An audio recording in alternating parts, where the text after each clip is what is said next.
Ça va bien? Oui, aussi. Oui. Pour Florence et Sébastien, un heureux événement se profile. Bébé arrive, alors ce jeune couple pense à l'avenir. Ça va bien. Il investit dans la pierre. Donc c'est dans les temps par rapport Ouais, on est bien. Ouais, Ouais. bien. Bon, on va aller voir l'appartement? L'homme qui les accueille, c'est Philippe Nevoux, le promoteur immobilier qui a construit cet immeuble. Ce jour-là, Florence et Sébastien viennent visiter pour la première fois l'appartement qu'ils ont acheté sur plan, aux Sorinières, près de Nantes. Ça vous rappelle quelque chose? Sur le plan? C'est ça? Donc là, la chambre, elle fait 11 mètres 15 en surface carrée et 16 mètres 89 en surface utile. Donc là, Ce 2 pièces de 55 mètres carrés au sol, vendu 148 000 €, ça pourrait convenir à un couple avec un bébé. Mais ils ont une autre idée en tête. Et vous allez l'habiter quand? On va pas l'habiter. Ah bon? Qu'est-ce que vous allez en faire? On va le louer. On va le louer, c'est pas pour nous. En fait, acheter pour louer, cela va permettre à Florence et Sébastien de profiter d'un cadeau fiscal. Car en ce moment, l'État encourage les investisseurs dans la pierre avec une réduction d'impôts tous les ans. Entre 3 500 et 4 000 €. Je peux Ça, pas dire de c'est- bêtises. Ça, c'est ce que vous allez réduire de votre facture fiscale tous les ans. Oui. Une aubaine pour Florence et Sébastien qui, sans cette aide, n'auraient pas eu les moyens de se payer cet appartement. Comme eux, des milliers de Français cherchent à profiter de ce nouvel avantage fiscal. Acheter un appartement neuf destiné à la location en réduisant ses impôts, c'est le principe de ce qu'on appelle la loi Sellier. On peut économiser jusqu'à 8 333 € par an. Et pour certains contribuables, plus un seul centime d'impôt à verser, le bonheur absolu. Un dispositif qui peut s'étaler de 9 à 15 ans. Si l'État est généreux, c'est parce qu'il y a un déficit de logements à louer dans les grandes villes. Au lieu d'investir lui-même dans la construction, l'État incite donc les Français à le faire à sa place. Ça fait l'affaire des contribuables, mais pas seulement. Les promoteurs se frottent aussi les mains. Grâce à la loi Sellier, plus de 60 000 appartements se sont vendus l'an dernier. Et comme en 2011, les réductions d'impôts vont baisser, en ce moment, c'est la ruée sur les programmes Sellier. Voici l'histoire de ces défiscalisations a priori miraculeuses qui font tourner la tête des Français.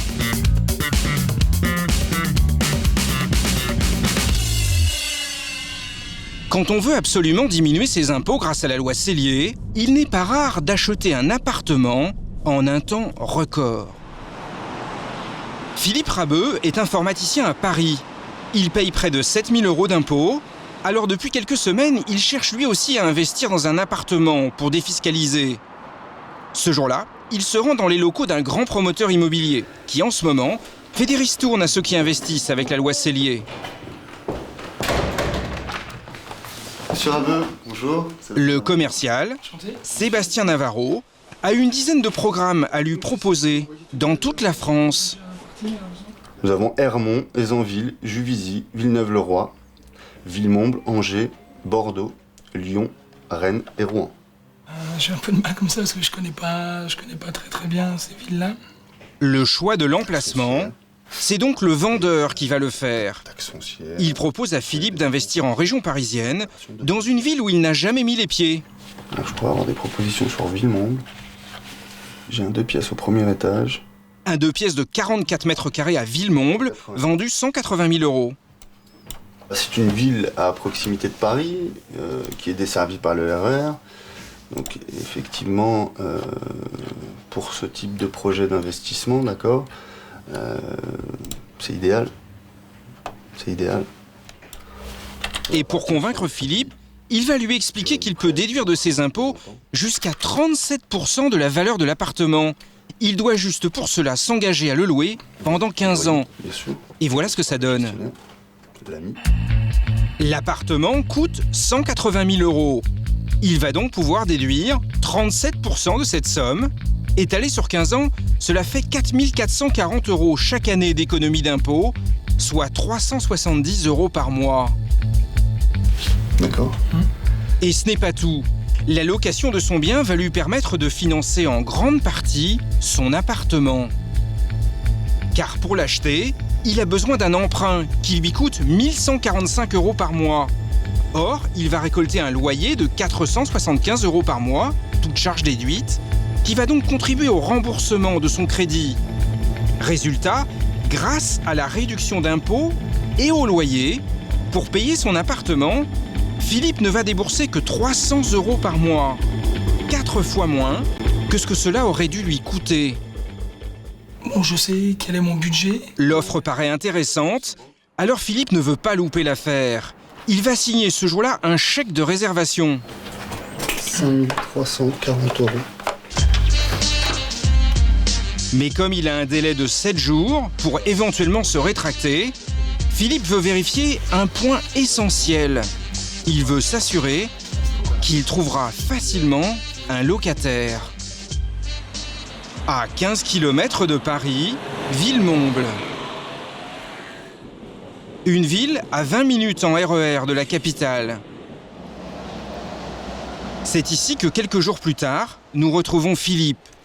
Il vient vérifier sur place que l'appartement qu'on lui a vendu est bien situé. Alors il va mener une petite enquête. Pour lui, une simple formalité. A priori, c'est une ville commerçante, ça a l'air d'être une ville assez sympa, oui. Sa première impression sur la ville est plutôt bonne. Mais après 10 minutes de marche, il se rend compte que l'adresse de son appartement a l'air assez éloignée de la gare RER. Je pense que c'est encore, d'après le plan, ouais, enfin, au niveau de l'échelle, il y avait au moins 1,5 km. C'est pas un problème ça ? Ça se fait, quoi, 1,5 km, ça se fait quand même. Philippe reste confiant. Ça doit être derrière, je pense qu'il faut aller derrière. Depuis la gare, cela prend tout de même une demi-heure. Mais c'est vrai qu'à pied, c'est une trotte, quoi. Et il n'est pas au bout de ses surprises. La rue qu'il cherche, il ne la voyait pas vraiment comme ça. Le programme, l'adresse, c'est rue François-Mauriac à Villemomble. Et c'est ça la rue François-Mauriac? C'est possible. Bah, clairement, au niveau du plan, oui, c'est là. Hein. La rue, elle est indiquée sur le plan. Alors effectivement, je suis surpris que ça soit un petit sentier comme ça. Allez, attention alors. Le vendeur ne lui avait pas expliqué que son appartement était situé sur l'ancien sentier des Enfers. En fait, Philippe a pris la rue par le mauvais côté. Il n'en reste pas moins que son appartement est excentré, loin des commerces. Au bout du sentier, voici sa résidence déjà en construction. Et surprise, le vendeur ne lui avait pas dit non plus que c'était un gros programme, près de 300 logements. Pour Philippe, ce n'est pas du tout stratégique. Plus le programme est gros, plus les gens vont chercher des locataires au même endroit. Plus peut-être au moment de la revente, il va y avoir des gens qui vont revendre en même temps. Enfin, c'est vrai que je suis à la limite plus attiré par des programmes plus petits. Oui. Ouais. Mais bon. Et lorsqu'il fait un rapide tour du quartier, Philippe découvre des cités HLM autour. Alors il a maintenant un doute sur son investissement. Il aimerait en savoir plus sur l'ambiance qui règne ici. L'air de rien, il va questionner des gens du quartier. Je me posais la question, est-ce que le quartier était bien desservi au niveau transport? Parce que c'est quand même assez loin. Pas du tout. Ah, pas du tout? Du tout. D'accord. Mais les transports vont être très mal servis. Ok, d'accord. Sinon le quartier est bien? Il faut aller dans la cité. Oui, c'est clair qu'on voit la cité à côté, oui. D'accord, oui. Vous habitez là-bas? Oui. Et donc, les cités, ça ne sert à rien de dire comme ça se passe, parce que vous savez bien comme ça se passe dans les cités. Oui. Merci beaucoup en tout cas pour ces renseignements. Merci, vous aussi, au revoir. Bon. Bah, c'est pas des points en plus, là, clairement. Niveau transport, et puis...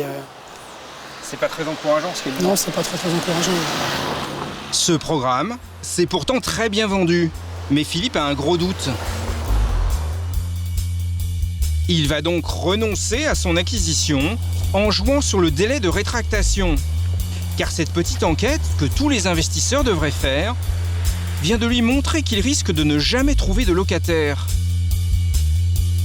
Se retrouver avec un appartement vide, c'est justement le talon d'Achille de ces dispositifs de défiscalisation. En 2003, la loi de Robien va justement mettre des investisseurs en péril. À l'époque, Le ministre du Logement, Gilles de Robien, cherche à tout prix à relancer la construction et va donc pousser les Français à investir dans la pierre. Pour inciter à la production d'une offre locative là où on en a le plus besoin et sans attendre, il faut un dispositif simple. Un dispositif tellement simple qu'il va très vite montrer ses limites. Rapidement, les critiques pleuvent. En fait, la loi Robien ne contraint en aucun cas les promoteurs à construire des immeubles là où il y en a réellement besoin. Des centaines de programmes vont alors pousser un peu partout en France, même en pleine campagne, où il y a très peu de locataires potentiels. Les Français réalisent malheureusement trop tard qu'ils ont investi sans précaution dans ces appartements et qu'ils se sont fait piéger par la promesse fiscale. Alors en 2009, le député du Val d'Oise, François Sellier, propose de rectifier le tir avec une loi qui porte son nom.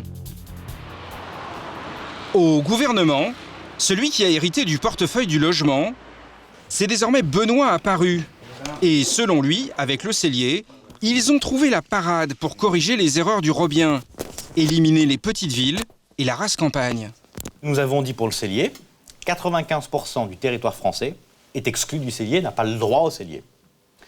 La transformation fondamentale entre le de Robien et le Sellier, c'est de dire on ne veut plus faire des produits de défiscalisation uniquement pour que les gens fassent un calcul fiscal. Ce qu'on veut, c'est construire des logements là où il y a besoin de logements. Pour éviter les dérapages du passé, le gouvernement l'assure donc, il encadre désormais les lieux où seront construits les logements qui bénéficieront du dispositif Sellier. Et la loi est très précise. Les villes retenues au Sellier sont Paris et certaines zones clés, mais aussi toutes les agglomérations de plus de 50 000 habitants. Bref, là où il y a donc des locataires potentiels. En théorie, le Sellier est désormais un placement sûr, mais sur le terrain, ça ne se passe pas toujours comme prévu.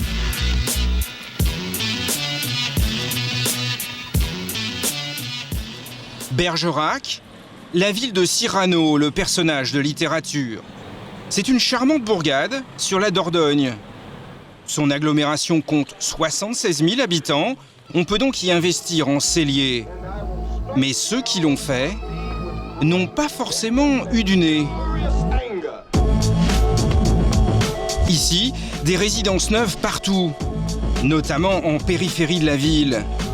Et elles sont loin d'être occupées en totalité. De nombreux appartements toujours disponibles à la location. Et c'est la même chose en centre-ville, dans l'ancien. Des écriteaux à louer un peu partout. La ville a beau être éligible au Sellier, il n'y a pas ce fameux besoin locatif. Ce que nous confirme un agent immobilier. Pour la location, il y a beaucoup trop de plans neufs, locatifs au niveau appartement, et là on est en suroffre d'appartements. Alors pour les particuliers, c'est très difficile de trouver un locataire et de rendre son investissement au Sellier rentable. Et malgré ce risque élevé, aujourd'hui encore, des promoteurs continuent d'écouler des appartements neufs à Bergerac. Et ils n'ont aucun scrupule à vous garantir que vous allez réaliser une bonne affaire. Ce jour-là, en caméra cachée, nous nous faisons passer pour des Parisiens qui ne connaissent pas le secteur. Le vendeur nous propose un 2 pièces, vendu 87 400 €, déjà terminé, qu'il peut donc nous faire visiter. Et selon le commercial, on peut lui faire confiance. Dans sa résidence, il n'y a aucun problème pour le louer. C'est même sa société qui s'en occupe. Et les autres qui ont acheté, là, ils ont déjà loué, ils ont trouvé facilement un locataire? Et à ce jour, quasiment tout est loué. Tout est loué? Ici, mon programme, il est quasiment tout loué, voilà, je peux pas mieux vous dire. D'accord. On se connaît pas, mais moi vous l'avez dit, je suis gentil, je suis honnête, c'est vrai. Et moi, mes clients, je les arnaque pas, c'est tout. Et contrairement aux commerciaux dans ce métier. Il se fait passer pour un chevalier blanc, et pourtant vous allez voir qu'il nous a menti sciemment. Bonjour monsieur. C'est ce que l'on va comprendre avec son collègue, qui s'occupe des locations, et qui au départ pourtant en rajoute une couche. Quelle chance j'ai de louer mon appartement ici? Mais toutes les chances. Mais l'appartement, le premier, mais je le loue immédiatement. Alors, avec une idée derrière la tête, nous lui demandons de nous montrer les boîtes aux lettres. Une précieuse indication sur la présence d'habitants, et nous n'allons pas être déçus. Parce que vous voyez, tout ça c'est vacant. Alors, il y en a un. Tout ça c'est vacant. D'accord. Parce que là, il y a une majorité de boîtes sans nom, donc ça veut dire qu'ils sont pas. Oui, les boîtes sans nom, ce sont des T3. Et les T3, ils étaient à 650. Et 650 pour Bergerac, c'était trop. Il est un peu gêné de le reconnaître, mais les 3 pièces, apparemment trop chères, n'ont pas trouvé preneur. Et il finit même par nous lâcher combien il y a en fait d'appartements loués. On en a loué 22. Il y en avait 5 quand je suis arrivé. Ouais. Et j'en ai loué 17, ça fait donc 22. Ils en ont loué 22, mais ce qu'il oublie de nous dire, c'est qu'il y a beaucoup plus d'appartements dans la résidence. C'est écrit sur le descriptif du programme. Il y a tout de même 52 appartements. Il en reste donc une trentaine qui ne sont pas habités. Or, selon le commercial, la plupart ont été vendus en cellier et sont destinés à la location. Il y a donc une vraie difficulté à louer ces appartements. D'autant plus, on l'a vu, qu'il y a une suroffre de logements dans toute la ville. Le vendeur a bien senti que l'affaire lui échappait. Alors, il va nous proposer une offre commerciale. Celle qui, en général, arrive à convaincre les investisseurs, les plus méfiants. Il nous suggère d'acheter l'appartement en packagé, c'est-à-dire avec divers frais inclus, comme les frais de notaire et surtout des assurances. L'une d'elles permet justement de se prémunir contre le risque de ne pas trouver un locataire. Et là-dedans, le promoteur, lui, vous assure pendant 1 an, si votre appartement n'est pas loué pendant 1 an, c'est le promoteur qui paye. D'accord ? Donc c'est vous qui payez si je l'ai pas loué. Dans le cas du packagé. Le packagé, une solution qui coûte 8 à 10% de plus, mais qui donne l'impression de faire un placement sûr. Et si jamais vous ne le louez pas, j'ai l'assurance. Carence de locataire. Bah ouais, vacances locatives. Vacances locatives. Mais là encore, ce qu'il ne nous dit pas, c'est que même avec ce genre d'assurance, lorsqu'un investisseur ne trouve pas de locataire, il peut ne pas en sortir indemne. Clément Roch, un consultant qui habite la région parisienne. Il a investi il y a 5 ans dans une résidence à Bergerac, sans même aller sur place. Une belle affaire sur le papier, et lui aussi avait pris le package avec l'assurance locative. Le promoteur devait s'occuper de la location, mais pendant les 12 premiers mois, il n'a trouvé personne. De septembre 2005 à septembre 2006, en gros, nous, on s'en est pas vraiment occupé. Est-ce que vous aviez l'assurance et vous vous êtes dit, bon, tout va bien? Oui, c'est vrai. On s'est un peu fait avoir par cette assurance. Enfin, au contraire, c'était un confort. Donc, on était dans une situation de confort et du coup, on ne s'est pas inquiété. Avec son assurance, Clément a bien touché l'équivalent des 12 premiers mois de loyer. Mais ça n'a pas réglé tous les problèmes, loin de là. Lorsqu'on achète un appartement en défiscalisation, il y a une vraie contrainte. Par exemple, vous devez louer avant 12 mois. Ça veut dire qu'il faut trouver un locataire dans les 12 premiers mois. Il faut trouver un locataire dans les 12 premiers mois. Si vous ne trouvez pas de locataire dans les 12 premiers mois, votre bien est dévalué. Enfin, il est plus candidat à la défiscalisation. En clair, la défiscalisation est perdue. Clément doit donc payer l'intégralité de ses impôts chaque année. Et en plus, depuis que l'assurance s'est arrêtée, comme il n'a toujours pas de locataire, et donc aucun loyer dans sa poche, il doit assumer seul le remboursement du crédit. Au final, au lieu de sortir 300 € par mois, ça lui coûte 4 fois plus, 1125 €. Et son cauchemar ne s'arrête pas là. Sa maison, c'est une de ces maisons jumelées dans cette résidence. Pour s'en sortir, Clément a décidé de la vendre. À l'origine, il avait fait confiance aux vendeurs, comme la plupart des particuliers, et il n'avait pas discuté le montant, 137 000 €. En réalité, c'était au-dessus des prix du marché. Et en plus, à Bergerac, l'immobilier s'est effondré. Il y a non seulement trop de biens à louer, mais aussi trop de biens à vendre. Alors la valeur de la maison de Monsieur Roch a fondu. On a essayé de le vendre, on a essayé de l'estimer. Donc les agences l'ont estimé, alors qu'il nous reste encore 130 000 € à rembourser, les agences nous l'ont estimé à 80 000. Donc ça veut dire 50 000 € de perte tout de suite. Et comme il ne peut pas rembourser ses 50 000 € à sa banque, il lui est impossible de vendre. Ainsi, cette défiscalisation ratée plombe encore son budget tous les mois et la vie de sa famille. Mon épouse et moi, si vous voulez, quand on pense à ça, c'est... Moi j'en fais des cauchemars, c'est des angoisses. Avec mon épouse, on n'en parle pas. Enfin, on n'en parle pas. Quand on en parle, on déprime. Donc c'est une grosse épine dans notre vie, une grosse catastrophe dans notre vie.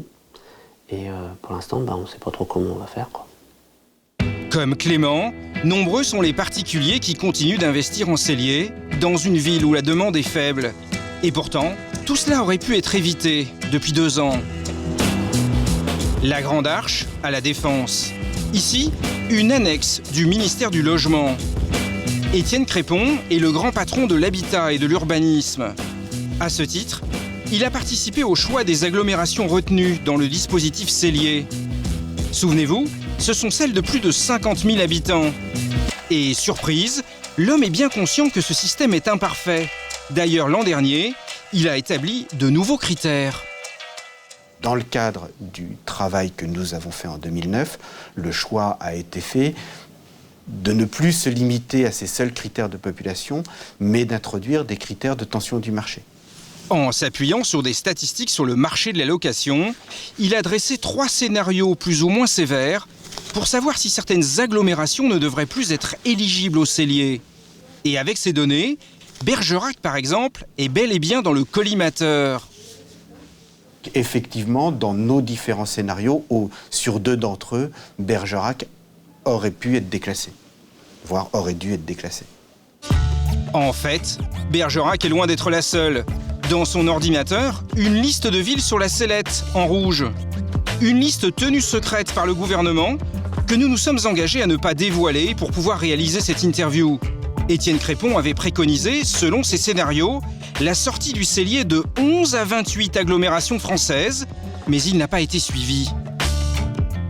Pourquoi aucune ville n'a été déclassée en 2009 ? Parce que je vous rappelle qu'en 2009, nous étions dans une crise immobilière phénoménale et qu'il y avait le besoin de maintenir une activité du bâtiment. La décision est politique. Elle a fait partie de tout un dispositif. En décembre 2008, le président Sarkozy annonce face à la crise le plan de relance de l'économie française. Cette crise, elle ne doit pas nous inciter à attendre, elle doit nous inciter à agir vite, à agir fort. La priorité du plan de relance, c'était de sauver des emplois.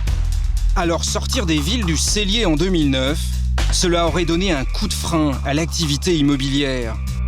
Du coup, contrairement à ce qui était prévu dans l'esprit de la loi Cellier, l'État a laissé construire des logements là où il n'y en a pas vraiment besoin. On a pris le risque de laisser des gens continuer à faire des investissements pas forcément très pertinents. Et je crois que là, on touche la limite du dispositif Cellier, qui est de dire il y a des endroits où il n'est pas judicieux et il est interdit de faire du cellier. Au-delà de ça, c'est aussi à l'investisseur de vérifier quand il fait un investissement immobilier, un investissement de plusieurs dizaines, voire plusieurs centaines de milliers d'euros, de vérifier l'état du marché, de vérifier s'il a des chances de trouver un locataire. Les villes dans le collimateur ne devraient pas être déclassées avant 2012. D'ici là, le gouvernement l'a annoncé, les avantages fiscaux que présente aujourd'hui le dispositif Cellier vont connaître des modifications à la baisse.